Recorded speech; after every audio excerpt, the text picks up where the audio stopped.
Henrique, a gente estava comentando aqui, né, o Cabral conversando, falando sobre esses impactos de toda essa guerra, o Gani também trazendo a visão aí de todos os impactos para a economia, e a gente queria entender um pouco, né, da sua visão sobre esse momento que a gente está passando, sobre todo esse conflito, principalmente do lado das empresas, né? Eu queria entender como que você vê esse conflito e quais as empresas que podem ter mais impactos com toda essa situação que está acontecendo e, assim,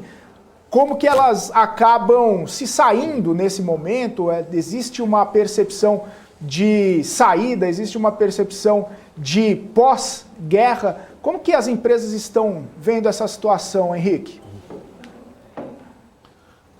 Legal, uma ótima pergunta e permite a gente explorar aqui vários ângulos diferentes, né? Então, só para colocar assim, em termos macro, que a gente tem enxergado aqui, que a gente pode estar vivendo uma transição aí depois de 40 anos de um mundo teoricamente em relativa paz, em relação a disputas entre grandes potências globais, mundiais, econômicas e armamentistas. A gente pode estar vivendo agora um novo ciclo, né, de uma Guerra Fria 2.0, um pouco de reversão da globalização que a gente viu nas últimas décadas, e isso tem diversos impactos, né? Então, um deles que a gente tem começado a estudar bastante aqui é em relação ao budget, o orçamento de investimento dos países em defesa militar. Então, as empresas desse segmento podem ser oportunidades aqui, de acordo com o que a gente tem visto em relação a isso. Até por estarem, né, muito fora do radar nos últimos anos aí para os investidores que levam as métricas de ESG mais a sério, né,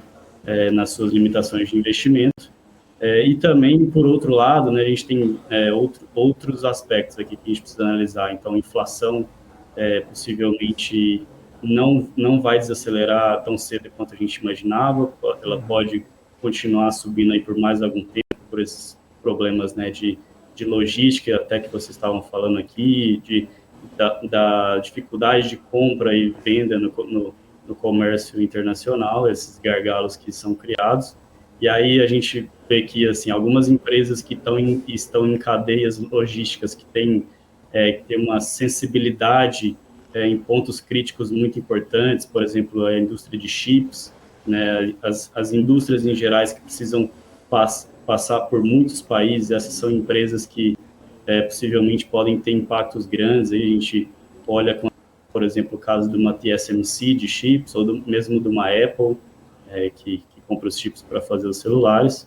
E, em geral, assim, o que a gente vê também é que preço de commodities subindo, isso significa menos renda disponível para o consumidor em geral conseguir alocar esse dinheiro em outros tipos de consumo, né? Então, por exemplo, ele tendo que gastar mais para abastecer o carro, pode ser que ele tenha menos renda para comprar em um e-commerce, por exemplo, uma roupa ou uma viagem, esse tipo de coisa. Então, a gente vê com um pouco de receio essas empresas que dependem muito do ciclo econômico, né, das pessoas terem emprego e renda disponível para gastar. Possivelmente as empresas de commodity vão continuar performando bem por algum tempo. Mas, por outro lado, também, né, essa questão dos juros do Fed, que vocês estavam comentando aí há pouco, que a gente vê que, apesar de uma visão um pouco mais hawkish, mais agressiva do Fed, nesse último comunicado, nessas últimas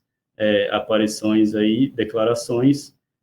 o mercado tem subido mesmo assim, né, o que pode deixar alguns investidores um pouco na dúvida do que está acontecendo. E quando a gente vê, na verdade, apesar dos juros do curto prazo, que é o que o Fed controla, estarem com a perspectiva de uma alta mais acelerada, os juros de longo prazo está subindo menos rápido do que isso, apesar da tendência de inflação alta, ou seja, essa inclinação da curva se invertendo, muito próxima de se inverter, pode estar indicando que o mercado entende que no próximo ano, quem sabe, a gente é provável que a gente esteja caminhando para uma recessão nas principais economias do mundo aí. Então, nesse sentido, as empresas que dependem menos, né, especialmente aquelas de tecnologia que tinham sofrido muito nos últimos 6, 8 meses, por estarem em tendências seculares aí de digitalização, elas podem continuar crescendo sem depender tanto, né, de uma economia muito forte, e aí elas poderiam, mesmo com as commodities em alta inflação, voltarem a performar bem, porque talvez os juros vai sim subir, mas não vai continuar subindo tanto mais.